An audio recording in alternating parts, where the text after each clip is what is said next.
Washington and Ray Allen go one-on-one in Spike Lee's He Got Game. Gwyneth Paltrow loses one lover but finds another in Sliding Doors. And Robert Downey Jr. is caught two-timing in Two Girls and a Guy.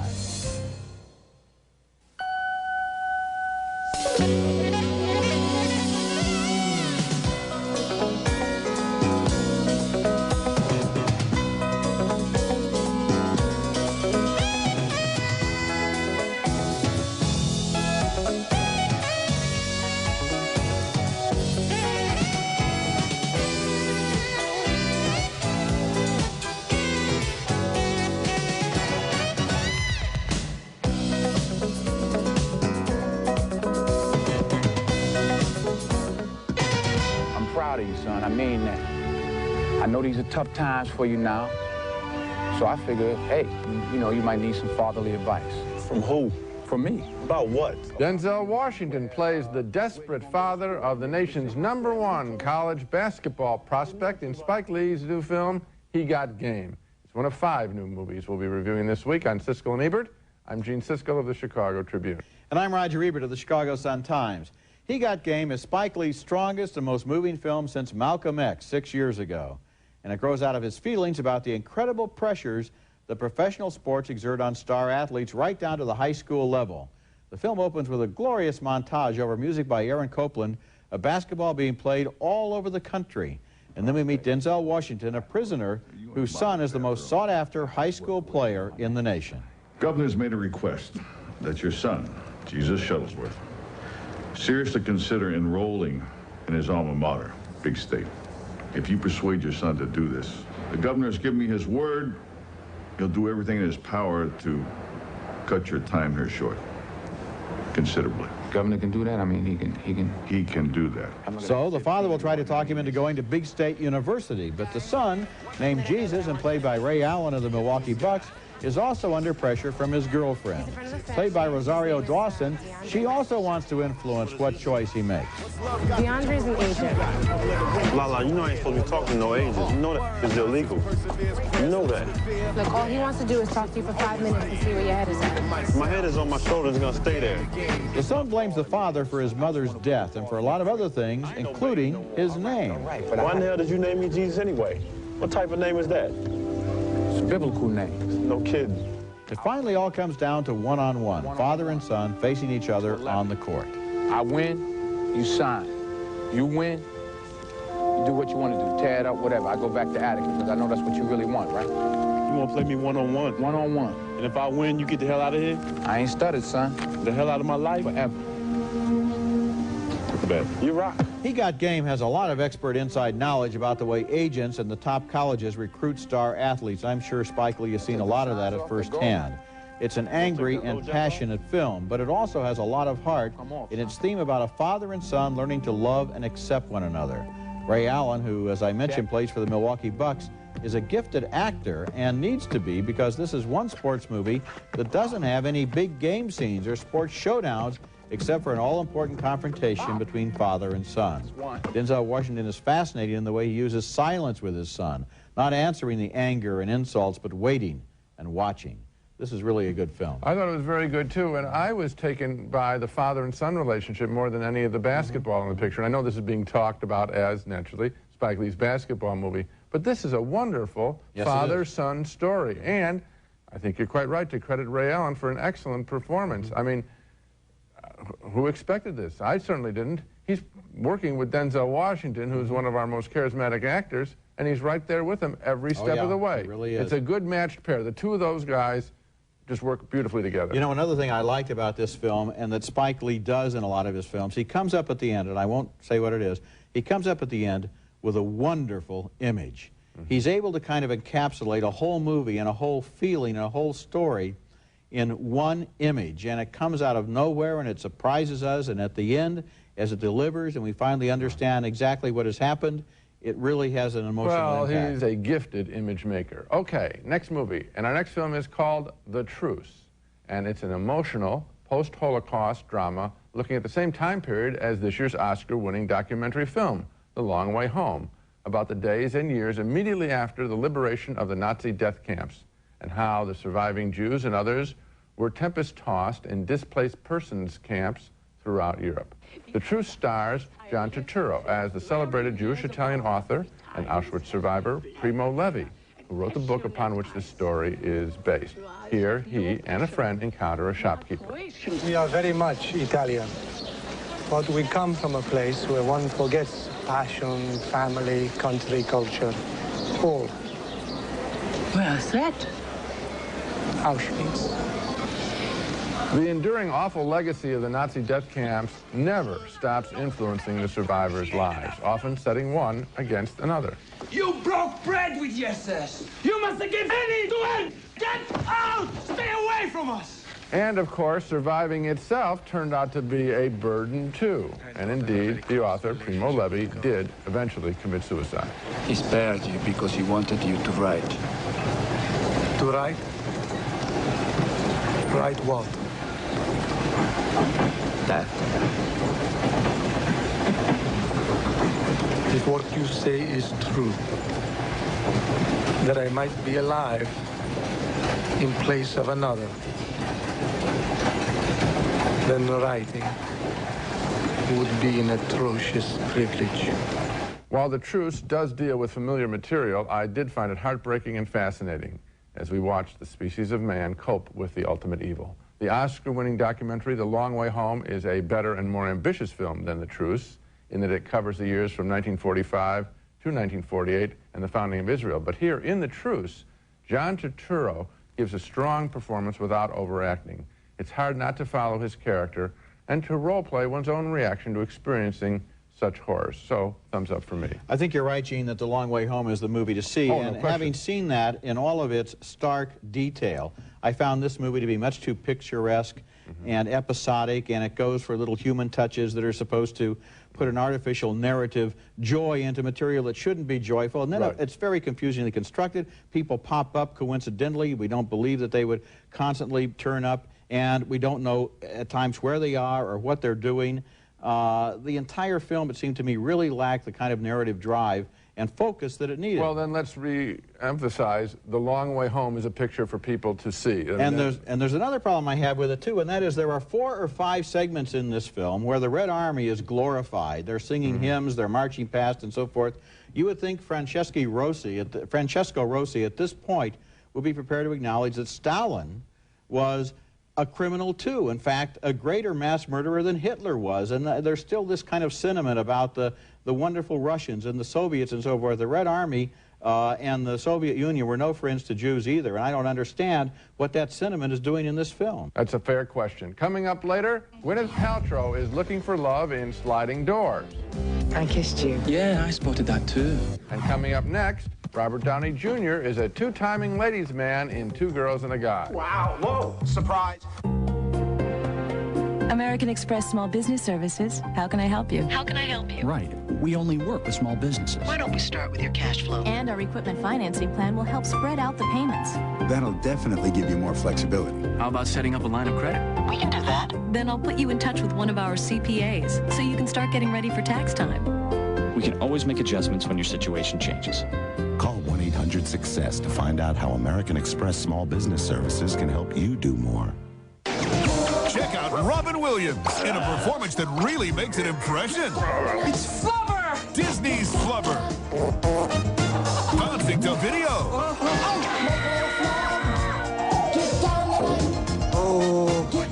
It's the hilarious hit. Sorry, first time flying. That'll really bowl you over. Catch Flubber on video now. I'm Roger Sonic. I make the original shredded wheat at Post Cereals. When my kids were little, I didn't have much luck getting them to eat shredded wheat. But then they grew up. And look what I got. Hi, Grandpa. 2 more chances. I like Frosted. I like Honey Nut. Our frosted shredded wheat has got frosting on the outside and a touch of brown sugar on the inside. Where? And then we got a little nutty. Hey, Grandpa, what about us? Looks like I got my work cut out for me now. Tonight, I'd love to color with the kids, but first I have to clean this baked-on, stuck-on, icky-colored lasagna mess. That'll take forever. Not with Dawn. Cool blue. To break up tough grease, Dawn's the best.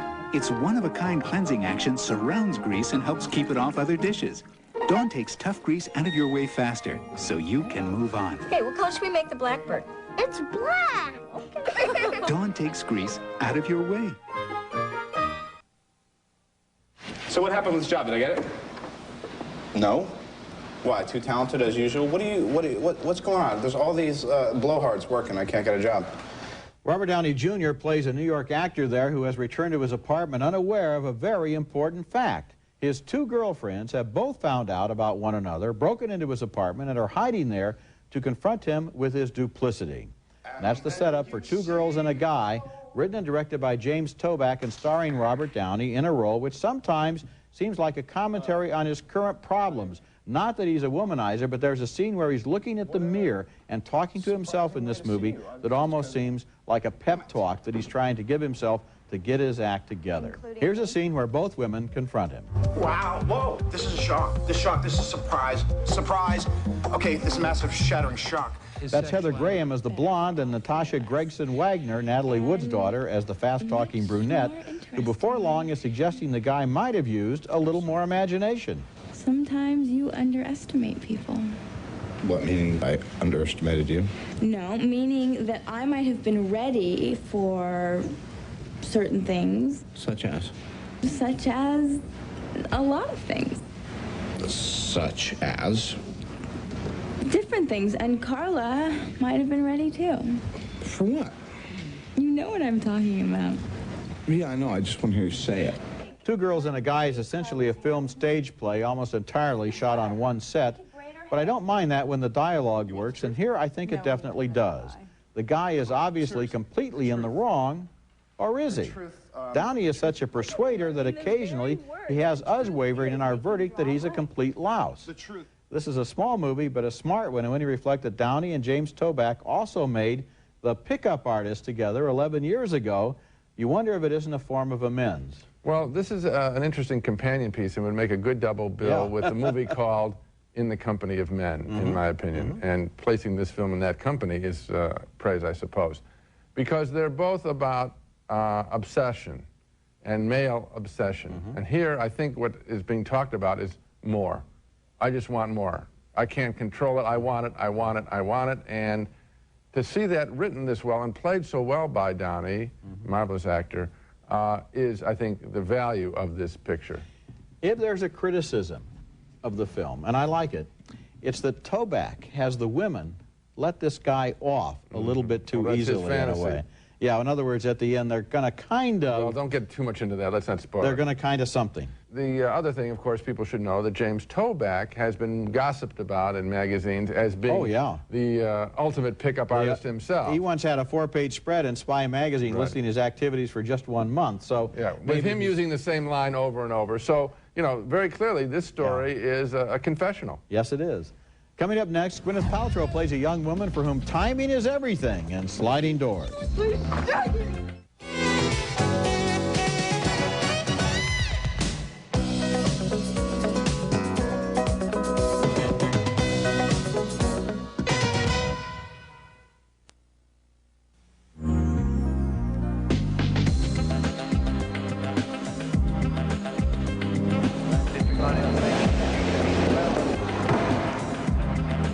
Gwyneth Paltrow is a young professional woman who is having a very bad day as the movie Sliding Doors begins. She is fired from work and then mugged on her way home. And since timing is everything, she wonders to her boyfriend, played by John Lynch, if the mugging would have occurred if she had caught, instead of just missed, a subway train with its sliding doors. Oh, well, you just don't want to go wondering about things like that. You know, if only this and what if that. It's done now.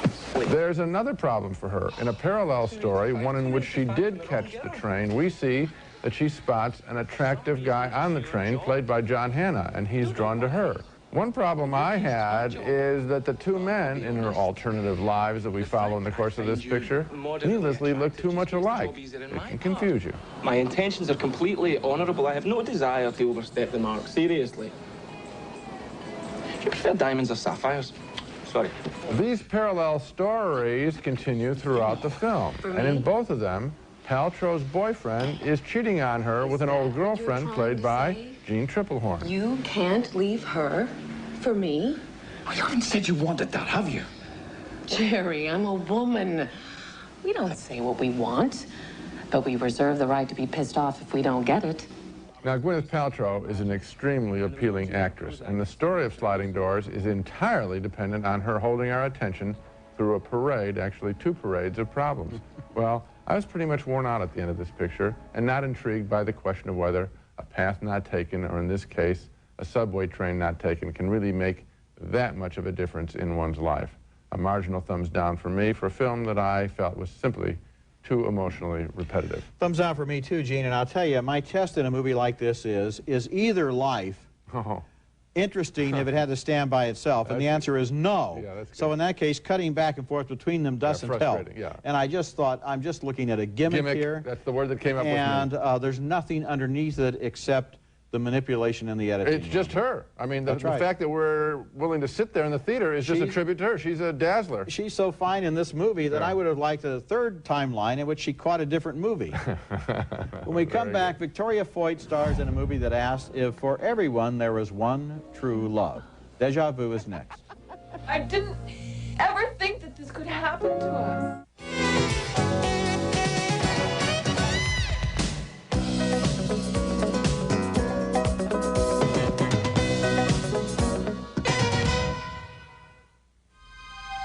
First came the Magic Kingdom, then Epcot, then Disney MGM Studios, and now...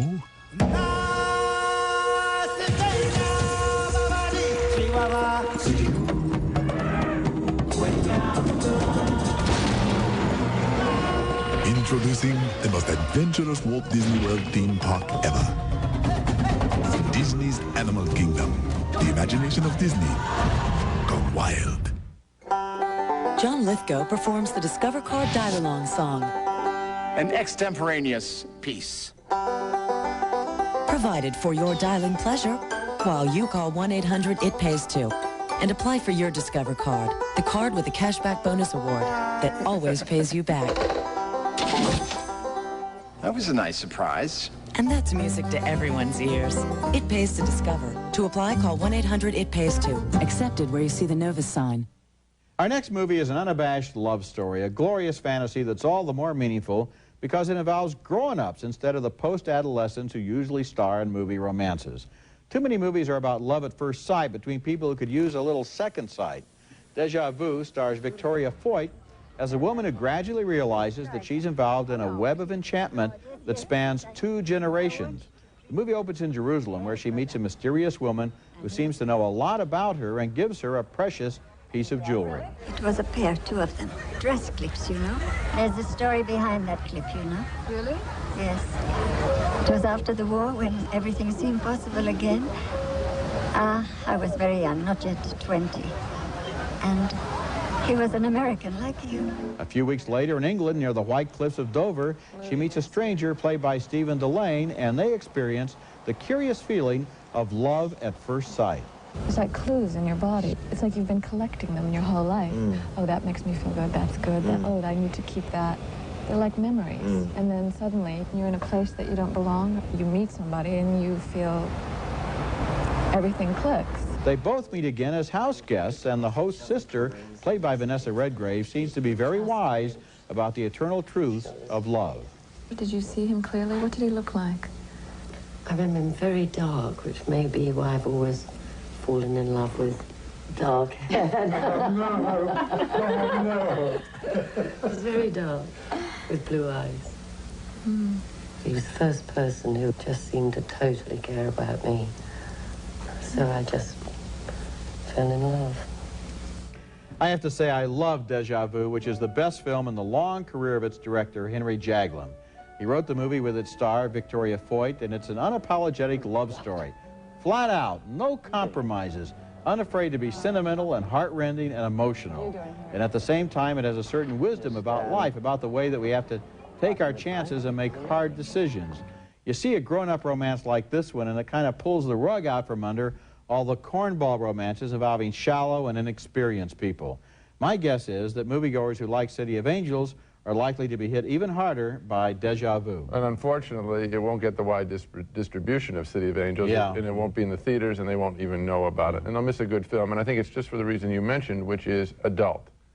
It is people who have been around, who feel life as they talk, and that they're saying something that they actually know, which is rare, rather than reciting words off of a script. You know, if there is still such a thing as word of mouth, though, Gene, I mean, if it's still possible for a movie to find its audience, as The Full Monty did, then this movie might catch on. If they just leave it in the theaters, I predict that if it does have a chance, it can gather an audience and become a phenomenon because it delivers, I think, something that people are hungering for. Well, they do, and this film provides it, so I hope you're right. Coming up next, our video pick of the week, a film that I thought was the single best picture of 1997, and it's just out now on home video. You're boring me.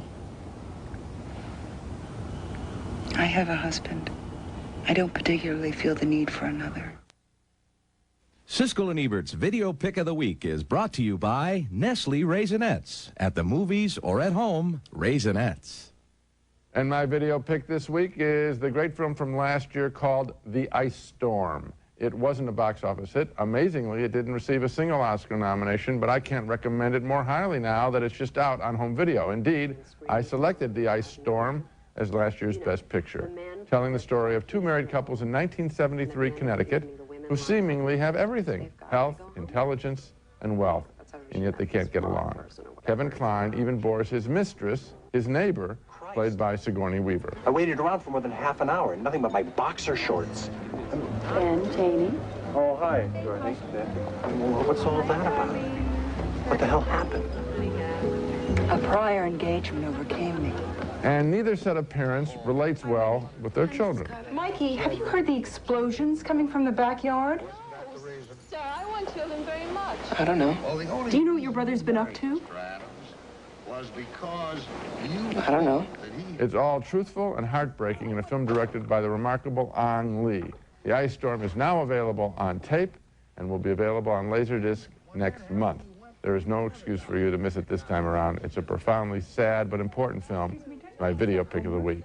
Now let's take another look at the movies we reviewed on this show. 2 thumbs up for Spike Lee's He Got Game, with Denzel Washington and Ray Allen in a powerful father-son drama. It opens next week. A split vote on The Truce, the Holocaust drama with John Turturro as survivor Primo Levi trying to cope with the very real terrors of surviving. I was moved by it. Roger thought it was too soft. 2 thumbs up for James Toback's 2 Girls and a Guy, with a superb performance by Robert Downey Jr. as a classic two-timer. 2 thumbs down for Sliding Doors, with Gwyneth Paltrow experiencing alternative outcomes to her own life.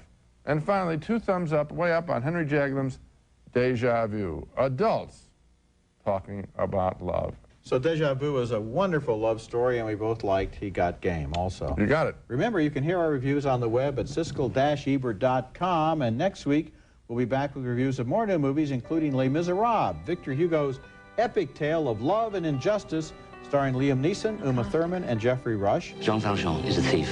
He attempted to escape 4 times. He must be exposed and punished. And also Wild, with Stephen Fry in the title role of the great playwright who scandalized a nation. I congratulate you on the great success of your performance, which persuades me that you think almost as highly of this play as I do myself. That's next week, and until then, the balcony is closed.